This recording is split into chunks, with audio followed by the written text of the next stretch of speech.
Thank you for getting me to 100 subscribers. For this special video, we will be covering Scrat and whether the squirrel depicted on the popular kids show Ice Age is a real animal or not. The answer turns out to be initially no, since the first film initially came out in 2002. There was no such creature that resembled a saber-toothed squirrel. Cornopio dentialcutus is one of the very few mammal specimens to come out of South America from the era when dinosaurs ruled the earth. It was discovered in sandstone sediments. Cornopio is known from a holotype, a partial skull which is missing the skull roof, from a referred specimen, partial left jaw with damaged teeth, and an incomplete skull with relatively complete right lower jaw missing some teeth. All specimens were collected at La Britia locality from the Colneris Formation in the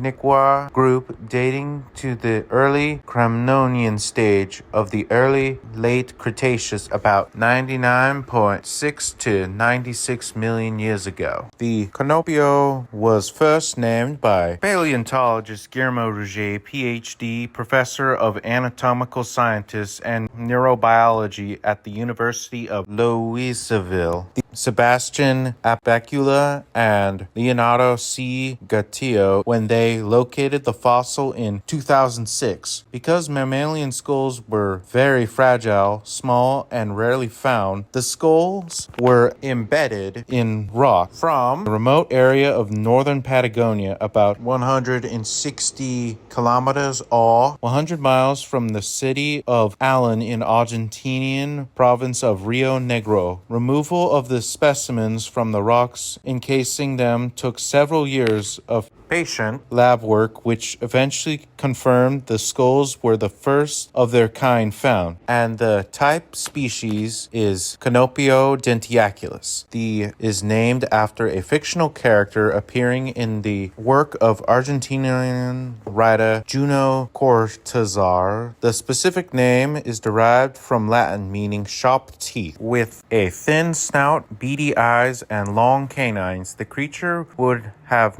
looked remarkably similar to the fictional saber-toothed squirrel of the Ice Age movies. The Cornopio was a shrew-size animal and was about 10 to 15 centimeters long, or 4 to 6 inches in length. But scientists are struggling to pin down the details of the Cornopio's lifestyle. The animal displays a host of features that appear to have no parallel among any living or extinct mammals, says. Though ancient river sediments revealed a lot about this local environment was like in the late Cretaceous, but the molars are the kind of teeth that we'll find in an insectivore, an animal that eats insects of different kinds, and small lizards, which were present at the same place. But it is not quite clear what the huge canines were used for. It is possible that the Cornopio used them to skewer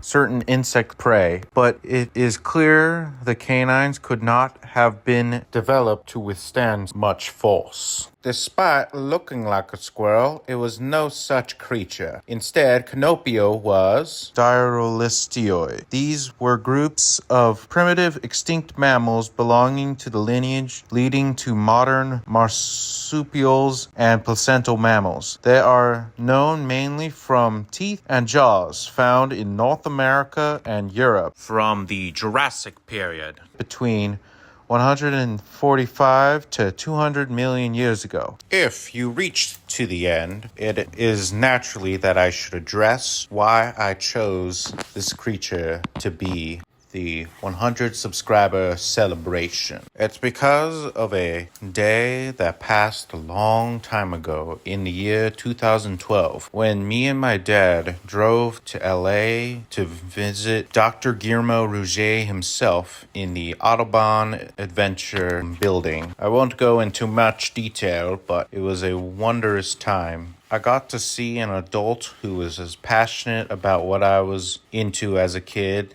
and obviously still am. I believe in a way that my trip there was some form of deep inspiration to start this channel.